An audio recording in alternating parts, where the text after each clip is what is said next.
Irmãos, irmãs, que Jesus, o nosso Mestre, possa abençoar-nos com a sua paz. Iniciaremos a nossa fala contando uma breve história de um homem chamado Eusébio. Eusébio era um homem muito pobre, paupérrimo mesmo, mas tinha um grave defeito. Não gostava muito do trabalho e, contraditoriamente, desejava ser rico. Queria enriquecer de forma fácil, tornando-se bem aquinhoado, vivendo como um marajá, vivendo no mais elevado luxo, no mais elevado bem-estar. Mas ele andava afastado de Deus, porque rogava em suas preces diariamente que queria ser rico e encontrava-se revoltado porque Deus não o atendia, embora ele não se desse conta, que nunca fazia por onde, esforçando-se para realizar a sua ambição pessoal, que era se tornar um homem rico. Mas aconteceu que, de tanto ele pedir repetidamente, todas as noites, em suas preces, a mesma coisa, e considerando a bondade, a misericórdia infinita de Deus, numa noite em que Eusébio encontrava-se ainda mais fundamente revoltado com a divindade e fazendo a prece de uma forma equivocada, como que tentando obrigar a divindade a curvar-se diante dele e atender o seu capricho, o seu desejo, Deus resolveu atender a sua petição e mandou, através do caminho, através da porta dos sonhos, um dos seus emissários para ajudar Eusébio a realizar o seu desejo, o seu sonho. Foi quando Eusébio, desprendido espiritualmente do seu corpo, identificou a figura de um ancião que avançava pausadamente, lentamente na sua direção, trajando uma túnica longa e trazendo em suas mãos um pergaminho muito velho, muito antigo. E, ao aproximar-se de Eusébio, estendeu-lhe as mãos, dando-lhe aquele papel envelhecido, ao que Eusébio, um pouco acanhado, surpreso com o acontecimento, com o estranho fenômeno, tomou aquele papel e o abriu. E para sua surpresa, naquele papel estava desenhado um mapa. E ele não custou a identificar os lugares, o lugar em específico a que aquele mapa indicava, a que aquele mapa levava. E quando ele olhou para o ancião, o mesmo havia desaparecido. E ele, deslumbrado com aquele mapa, deu-se por conta que ele levava a um tesouro vultoso, a uma elevada soma. E ele esforçou-se, na sua condição espiritual, de provisoriamente desligado do corpo físico, memorizar cada passo do caminho que levava àquele tesouro. retornou para o corpo, seu espírito retornou para o corpo, e ele despertou com a lembrança precisa, nos mínimos detalhes, do que havia se passado durante a noite. E naquele momento fez uma prece diferente, uma prece que ele nunca tinha feito, uma prece de agradecimento a Deus, por apresentar-lhe o mapa da mina, o mapa do tesouro, possibilitando que ele realizasse o seu sonho de tornar-se rico. Eusébio, então, fez os passos que ele havia memorizado, que estavam indicados no mapa, embrenhando-se num bosque que ficava nas cercanias da cidade onde ele morava, e o levou e seguiu até o local específico que estava assinalado no mapa, e munido dos apetrechos necessários, pôs-se a cavar.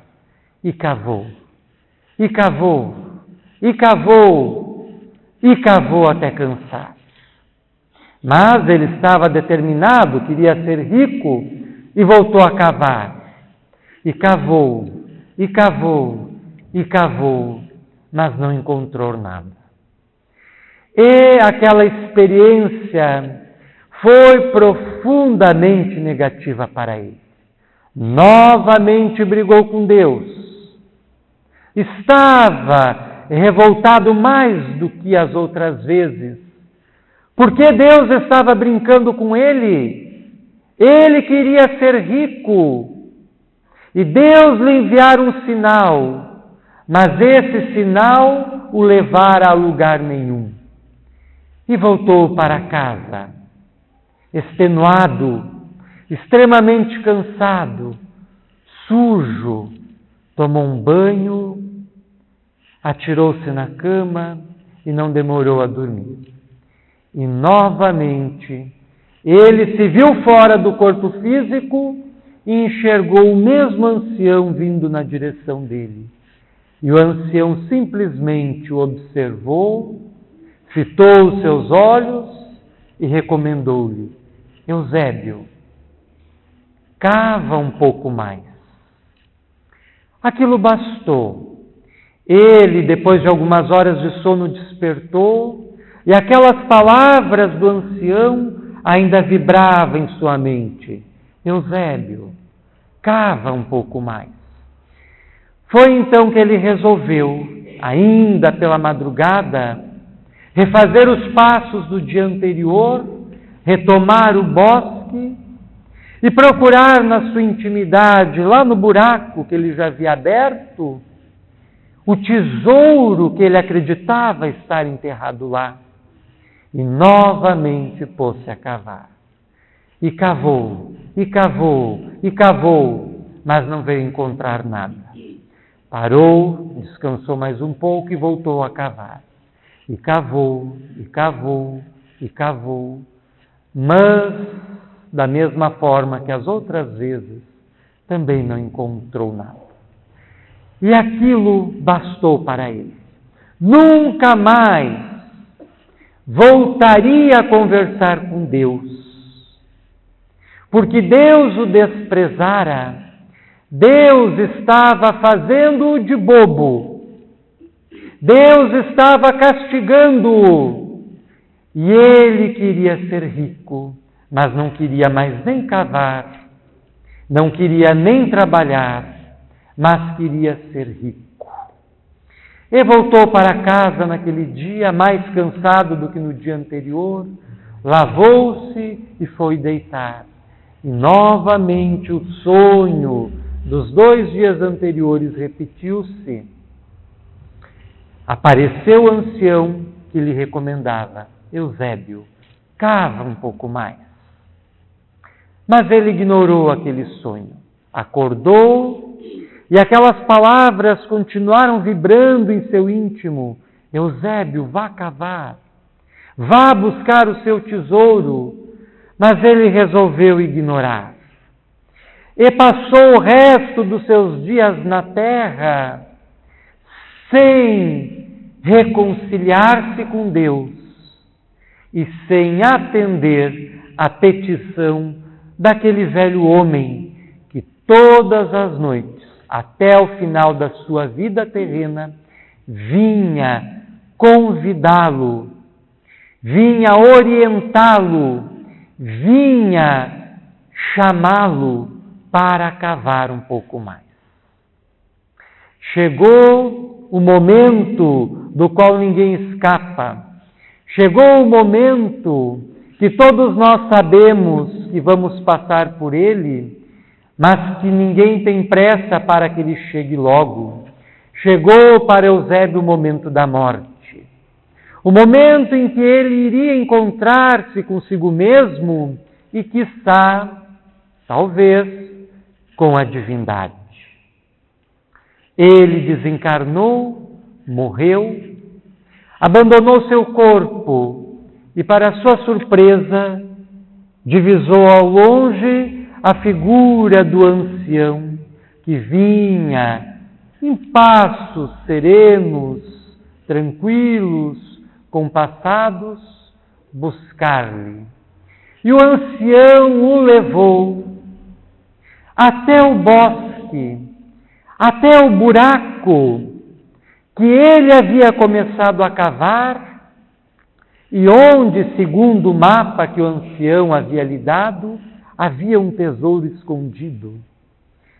E lá chegando, os olhos espirituais de Eusébio contemplaram, no fundo da vala, um menino, uma criança que se debatia, preso ao lodo que se criara no fundo daquele buraco e que gritava desesperadamente por socorro, sem de lá conseguir sair.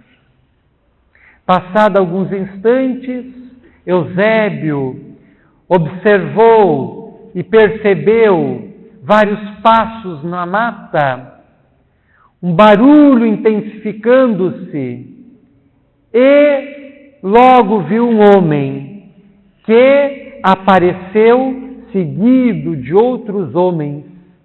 Era o pai da criança que havia montado uma equipe de socorro para achar o seu filho que estava há 2 dias sumido.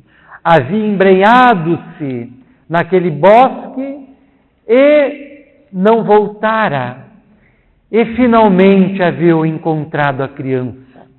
Naquele momento, a primeira coisa que fizeram foi olhar para o alto e agradecer a Deus.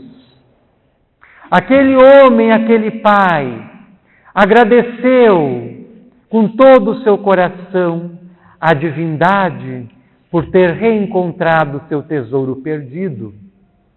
E atirou-se naquele buraco e, com o auxílio de algumas pás e outras ferramentas, começaram a soltar a criança. E, para a surpresa dele e dos outros homens, havia um baú junto àquele menino. O pai primeiro socorreu o filho e, com a ajuda de outros homens, puxaram aquele baú para fora. Ao abri-lo, constataram que ele estava cheio de moedas de ouro. E Eusébio, naquele momento, assistindo tudo aquilo com seus olhos espirituais, com seus olhos de espírito redivivo, com seus olhos de espírito desencarnado, deu-se conta que, se ele tivesse seguido o conselho do ancião, do velho sábio, ele teria concretizado o seu sonho de tornar-se rico, se ele tivesse apenas cavado um pouco mais. A história de Eusébio dispensa comentários, mas nos convida à reflexão sobre os tesouros que estão escondidos em nossa vida e que nós ainda não conseguimos encontrar. Os tesouros pelos quais nós sonhamos, os quais nós desejamos, os quais nós ansiamos, os quais nós queremos, mas que nem sempre conseguimos localizar, conseguimos encontrar. Então, a partir da história de Eusébio, nós passaremos a refletir sobre alguns desses tesouros que estão perdidos para nós, que talvez em algum momento da nossa vida estivemos perto de achá-los, ou que inclusive o achamos, mas viemos a perder de novo, e a pensar um pouco sobre a relevância do mesmo para a nossa vida. A imagem do tesouro foi muito utilizada por Jesus. A linguagem de Jesus era uma linguagem simples, mas ao mesmo tempo era uma linguagem superior, profunda, prenhe, carregada de sabedoria. E ele falava a linguagem do infinito dentro do entendimento possível das pessoas que o escutavam. E ele utilizou várias vezes a imagem do tesouro. E nós vamos fazer referência a duas delas. Em uma parábola em que Jesus compara o reino dos céus a um tesouro perdido. Havia um homem que encontrou um tesouro escondido num campo. Voltou para casa, desfez-se de tudo que ele tinha e comprou aquele campo para poder apossar-se daquele tesouro. Essa é uma das parábolas em que Jesus usa a figura do tesouro, comparando-a ao reino de Deus.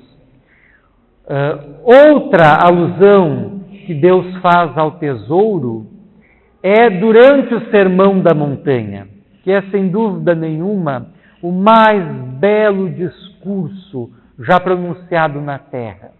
Nós podemos lê-lo no Evangelho de Mateus, nos capítulos 5, 6 e 7. É a súmula dos ensinamentos superiores que Jesus veio trazer à terra. E num dos trechos do discurso, Jesus fala dos tesouros celestiais e dos tesouros terrenos, recomendando ao homem não acumular os tesouros da terra, que as traças corroem, que a ferrugem consome, que os ladrões furtam e roubam, mas sim procurar e acumular os tesouros do céu, que as traças não corroem, que a ferrugem não consome, que os ladrões não podem furtar ou roubar. E Jesus nos fala de tesouros. E nós temos que nos perguntar sobre os nossos tesouros. Quais são os nossos tesouros? O que tem maior relevância para mim? O que de fato tem valor na minha vida? Qual é a coisa mais importante para mim? O que é aquilo que eu mais desejo, que eu mais sonho? Eu abriria mão de outra coisa que também é importante para mim para conseguir conquistar isso que, segundo o meu ponto de vista, é o objeto de maior valor, de maior apreço no mundo dos meus sonhos, dos meus desejos? Qual é o meu tesouro? Em outra oportunidade, Jesus assevera: o vosso coração, o vosso tesouro, aliás, o vosso tesouro está onde se encontra o vosso coração. O vosso tesouro está onde se encontra o vosso coração. Onde está o nosso tesouro? Então nós vamos passar a refletir sobre alguns dos nossos tesouros. A começar pelo nosso mundo íntimo. O tesouro da nossa mente, o tesouro do nosso coração, o tesouro da nossa consciência, o tesouro da nossa identidade. Será que nós sabemos quem nós somos? Será que nós valorizamos aquilo que nós somos? Para nos valorizarmos, em primeiro lugar, nós precisamos nos conhecer. Há uma questão no Livro dos Espíritos em que Allan Kardec pergunta às inteligências desencarnadas qual seria o meio prático mais eficaz para conseguirmos nos afastar das dificuldades, dos problemas, das tentações, das paixões do mundo e alcançarmos a plenitude, a realização, a vida feliz. E os Espíritos respondem muito concisamente. Um sábio da antiguidade já vô-lo disse: homem, conhece-te a ti mesmo. Fazendo alusão a uma frase que estava esculpida num dos templos sagrados mais famosos da antiga Grécia, o Templo de Delfos, que era procurado por pessoas de todos os tipos, de todas as índoles, de todos os caracteres, de todas as classes sociais para a solução dos seus problemas. Iam lá consultar os deuses gregos. Mas os deuses colocaram no pórtico do templo tudo o que o ser humano precisa saber. Aquela inscrição lapidar: homem, conhece-te a ti mesmo. Nós nos conhecemos, nós sabemos o que nós somos, nós sabemos quem nós somos, nós sabemos o que nós desejamos realmente para a nossa vida. Em primeiro lugar, nós precisamos realizar a tarefa do nosso autoconhecimento para descobrirmos o nosso tesouro interior, a nossa identidade, aquilo que nós somos, a fim de, consequentemente, nos valorizarmos. Porque só se valoriza quem se conhece. Do contrário, não. Então nós precisamos refletir sobre este tesouro, o tesouro da nossa dimensão interior. O que há dentro de mim? O que eu estou carregando dentro de mim?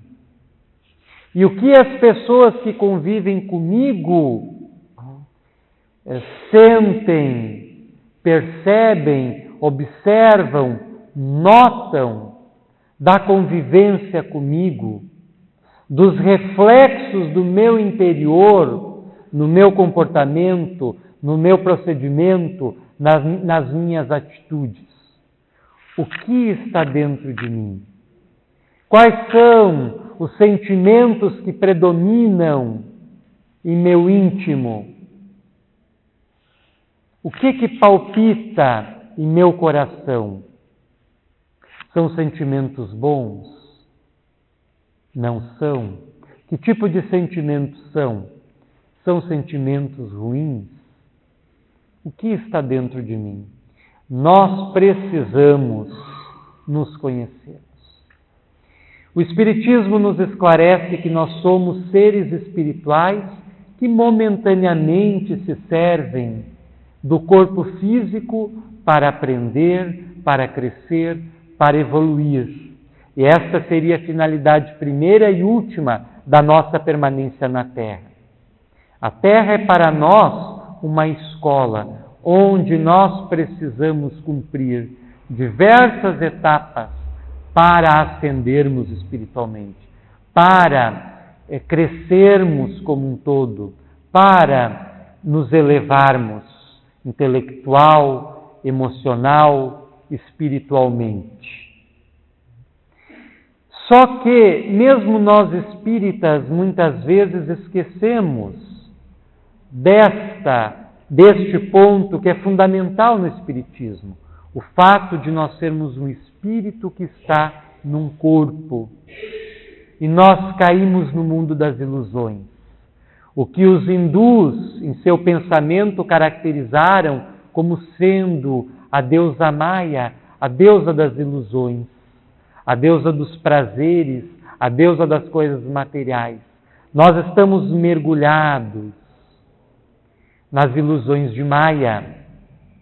E nós ficamos presos às ilusões dos rótulos, a começar pelo rótulo maior, que é o rótulo do nosso corpo. Nós não somos o corpo no qual nós estamos. Nós somos um espírito que está nesse corpo. E estar implica transitoriedade, não permanência. Ser é o indicativo de permanência. E ser é o espírito é, o corpo está. E o espírito é estando no corpo, mas esse corpo é transitório. Por quantas transformações o nosso corpo já passou, desde a vida intrauterina até o momento, e por quantas outras ele passará, até sofrer o processo da cadaverização, da morte, devolvendo o nosso espírito para a realidade espiritual. Então, nós não somos esse corpo. Mas nós estamos de tal forma presos a essa ilusão que nós achamos que somos esse corpo. E este é o maior dos rótulos, o corpo físico. E é motivo de inúmeros preconceitos, preferências, tabus, etc. A pessoa acha a aparência daquela pessoa mais bonita que a da outra, a pessoa acha aquele tipo físico ideal, aquele outro tipo físico fora dos padrões. Ainda mais hoje em dia que se vive sob uma dura ditadura da beleza, em que se tem um determinado perfil que é o ideal, e quem não se encaixa naquele perfil está destinado à tristeza, está destinado a ter uma vida infeliz, como se a nossa alegria, a nossa felicidade dependesse exclusivamente do corpo físico. Isso tudo é indicativo da nossa esquizofrenia cultural, porque a gente sabe que é espírito, inclusive nós, como espíritos, a gente sabe que é espírito, mas nós vivemos como se nós fôssemos apenas o corpo no qual nós estamos. E isso nos gera uma série de problemas que nós não teríamos se nós estivéssemos atentos à nossa condição espiritual, à nossa realidade espiritual. E aprendendo a ver no outro, aprendendo a ver, em primeiro lugar, não a nossa aparência, mas a nossa essência. E quando nós conseguirmos fazer isso, nós vamos conseguir enxergar no outro também, não somente a sua aparência, e julgá-lo pela forma como o outro se nos aparenta, mas a ver a essência do outro. Os tesouros que o outro possui dentro de si. O que o outro carrega dentro de si. E não simplesmente o que aparenta. O que aparenta ser, quando muitas vezes não é, porque presos a essa ilusão dos rótulos, nós nos preocupamos com a aparência física, com a profissão de tal pessoa, com o título que ela tem, com o lugar que ela ocupa na sociedade, por aí vai. Tudo isso retratando a nossa incompreensão das coisas espirituais. Então nós precisamos olhar para dentro de nós e ver o que nós somos, encontrar a nossa essência. Um médico inglês chamado Edward Bach, que foi o pioneiro da medicina floral, tendo vivido no final do século XIX, início do século XX, escreveu uma pequena obra onde ele recomenda o autoconhecimento e ele afirma que a maior parte das doenças e dos conflitos que o homem experimenta decorrem do fato dele estar desarmonizado com a sua essência. A sua personalidade, o que ele denota ser para os outros, não corresponde ao que ele é de fato. A sua intimidade, ao que está dentro dele. E isso gera uma desarmonia. E essa desarmonia, energeticamente, se somatiza, manifestando-se na forma de doenças. É mais ou menos o que hoje a moderna medicina psicossomática o afirma.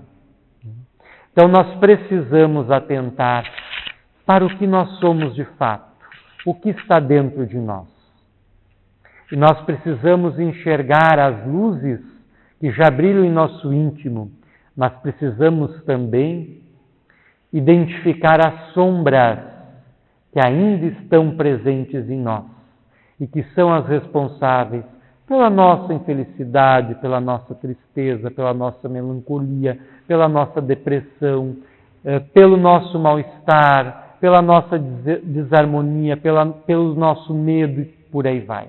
Precisamos identificar o que está bom em nós para reforçar e identificar aquilo que não está bom em nós para trabalhar, para mudar, para transformar. Mas isso não é fácil fazer. Isso é tarefa de uma vida inteira. Isso é tarefa de várias vidas. E esse é o resumo do nosso histórico espiritual. Porque nós temos encarnado, vivido aqui na Terra, desencarnado, permanecido um tempo lá no mundo espiritual, retornado para cá e assim sucessivamente, justamente para trabalhar as nossas questões interiores. Então nós precisamos cavar um pouco mais e encontrar o tesouro do nosso íntimo. Esse é um tesouro importante. Um outro tesouro que gostaríamos de lembrar: os nossos familiares. A nossa família é um tesouro. E é um tesouro que quase sempre está escondido. Em várias outras exposições que fizemos, cremos que, inclusive, aqui nesta casa, ou quando era lá no antigo endereço, fizemos uma técnica, uma sensibilização de preparação para a morte. E no final dela, era muito comum algumas pessoas voltarem bastante mexidas, bastante tocadas, porque a morte é um tabu, mesmo para nós espíritas. A gente sabe que vai morrer, mas não quer morrer nunca. E teme a morte, até por uma questão instintiva, uma questão biológica. Nós desejamos permanecer na Terra porque nós precisamos de todo o tempo que temos à nossa disposição para crescer, aprender, evoluir, etc. e tal. Mas a morte é um fato. Se existe alguma fatalidade na vida, essa fatalidade é a morte. Ninguém tem como escapar dela. É uma fatalidade biológica. Então, nessa técnica, as pessoas imaginavam a morte chegando e a visualização de como seria o despertar do lado de lá. E muitas pessoas voltavam tocadas. E mais de 80% das pessoas, o que mais mexia era a questão da família, era a questão dos entes queridos. Vinha na mente as pessoas que ficaram para trás, vinha na mente os tesouros escondidos que durante a vida não conseguiram cavocar, não conseguiram descobrir. E o que mais tocava era justamente a constatação de tantas coisas que gostaria de ter dito para esta e para aquela pessoa e não disse. Pessoas que estavam brigadas com algum familiar há muito tempo e que, ao parar para refletir sobre a iminência da morte, fazer essa técnica, esse exercício, deram-se conta de que o motivo, a causa do desentendimento não era maior do que o apreço, do que a importância que aquela pessoa tinha para ela. Mas nós seguimos a nossa vida, muitas vezes, ignorando os tesouros que se encontram conosco. O espírito Eros, através do médium Divaldo Franco, escreveu a seguinte história. Havia um homem muito feliz, possuía uma família bela, esposa, filhos. Tinha uma propriedade ampla, ele era um próspero criador de cabras e levava os seus dias tranquilo, com suas necessidades satisfeitas. Certa feita hospedou em seu lar um sacerdote eremita, que em lá chegando falou-lhe das belezas dos diamantes que eram encontrados em terras distantes no leito dos rios imensos. A partir daquele momento, a felicidade daquele homem, o que ele considerava felicidade, emurcheceu-se, desapareceu por completo. E ele decidiu partir numa grande viagem em busca dos diamantes dos quais o eremita falara. Vendeu a rica e próspera prosperidade, entregou os filhos que ele amava, a esposa que ele amava, aos cuidados do cunhado e partiu. Foi em busca dos grandes rios, vadeou as suas águas, garimpou vários rios, passou muito tempo longe de casa, enfermou, ficou doente, morreu, sem jamais voltar e sem nunca mais rever a família. Anos depois, o mesmo sacerdote eremita, passando novamente por aquelas paragens, hospedou-se naquela rica propriedade, agora com um novo proprietário. O proprietário o acolheu com solicitude, com hospitalidade, e durante o jantar, que foi farto, o sacerdote reparou um estranho brilho que vinha de sobre a lareira.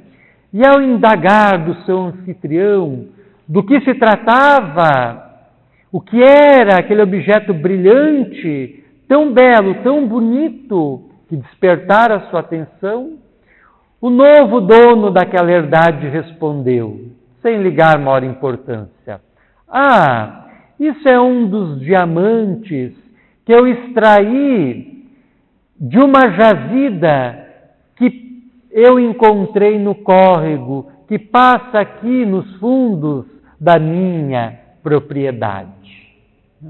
Essa história também dispensa explicação, ilustra a nossa condição na Terra.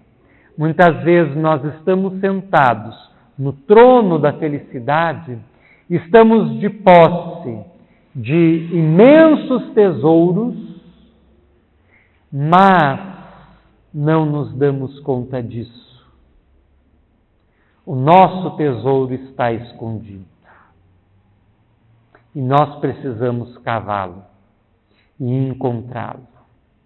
E a nossa família é um tesouro que precisa ser encontrado.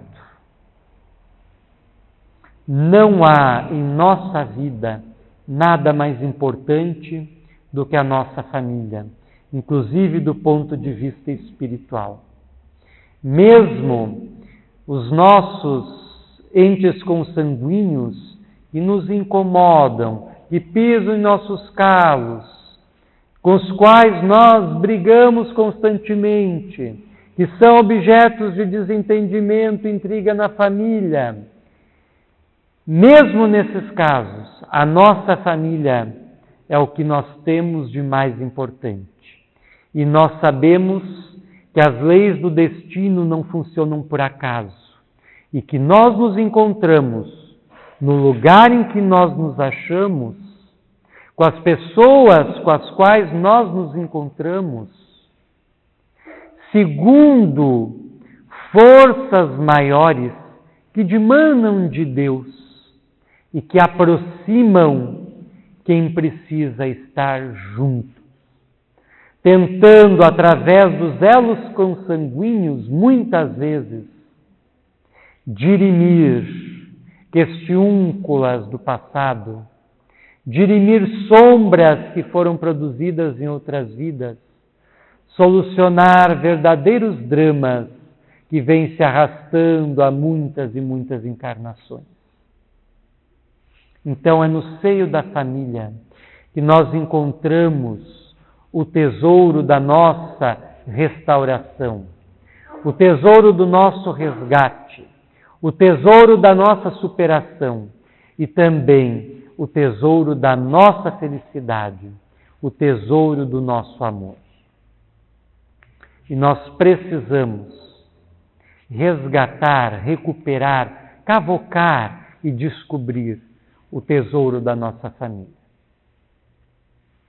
Então, na nossa fala, gostaríamos de frisar a relevância do tesouro do autoconhecimento e da consequente autotransformação, porque é a única forma que nós temos de despertar para a realidade espiritual e para mudar a nossa vida. E o tesouro da nossa família, que são as pessoas com as quais nós convivemos e que fazem parte desse nosso trabalho de autoconhecimento, de autotransformação e de crescimento espiritual. E nós finalizamos a nossa fala retomando as palavras de Jesus. Procurai acumular os tesouros celestes, que as traças não corroem, que a ferrugem não consome, que os ladrões não podem furtar nem roubar, porque estes são perenes.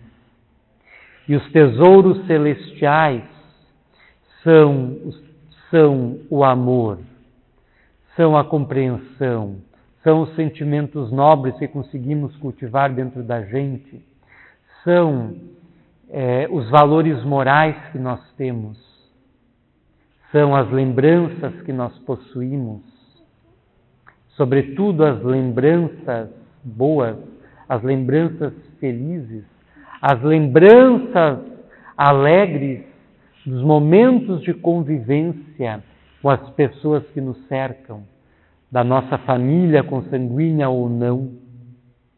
Lembrando que do ponto de vista espiritual formamos todos uma grande, imensa família. Então esses são os tesouros aos quais alude Jesus. E ele é mais enfático. Vosso tesouro está onde está o seu coração. Então o nosso tesouro, aquilo que é mais importante para nós, é onde repousa o nosso interesse, onde está o centro das nossas atenções. Então nós precisamos, a cada passo do nosso caminho, revisar as nossas prioridades e ver para o que estamos dando mais importância em nossa vida. A que tipo de tesouros estamos privilegiando? Os tesouros terrenos, os tesouros perecíveis, os tesouros que vêm, que passam, ou os tesouros espirituais? Os espíritos, em muitos relatos, noticiam, muitas vezes através de próprio punho, o seu duro despertar na espiritualidade, por terem prendido os seus corações exclusivamente às coisas terrenas e esquecido de todo o resto. Esquecido da família, esquecido das suas relações, esquecido dos afetos, esquecido do seu lado espiritual e voltado exclusivamente para as coisas terrenas. E ao despertar do lado de lá, o primeiro baque, o primeiro choque, foi o fato de não terem aproveitado a vida com o que deveriam ter aproveitado. Ter feito aquilo que poderiam ter feito e aquilo que lá no íntimo queriam ter feito, mas que não fizeram por estarem presos a outras ocupações. Que essa não seja a nossa realidade. Que o nosso despertar do lado de lá não seja o despertar de Eusébio. Que nós sigamos o conselho do velho ancião, cavando um pouco mais. Logo adiante, mais à frente em nosso caminho, nós vamos encontrar o nosso tesouro que ainda está perdido. Agradecemos a generosa atenção de todos e pedimos a Jesus, o nosso Mestre, que nos ajude. Nos ajude a sermos mais humildes, a reconhecermos o quanto desconhecemos a extensão da nossa ignorância, para que a nossa humildade seja o caminho das descobertas espirituais que nos levarão aos tesouros de bênçãos que todos desejamos, que todos ansiamos. Que Jesus nos ajude a despertarmos para a vida espiritual, ainda no corpo físico, vivendo no corpo, mas enxergando as coisas com os olhos, com a percepção da alma, de forma mais atilada, de forma mais profunda, vencendo o véu das aparências, identificando as essências, aquilo que é mais importante para nós, para o nosso bem, para a nossa felicidade. Que Jesus nos ajude.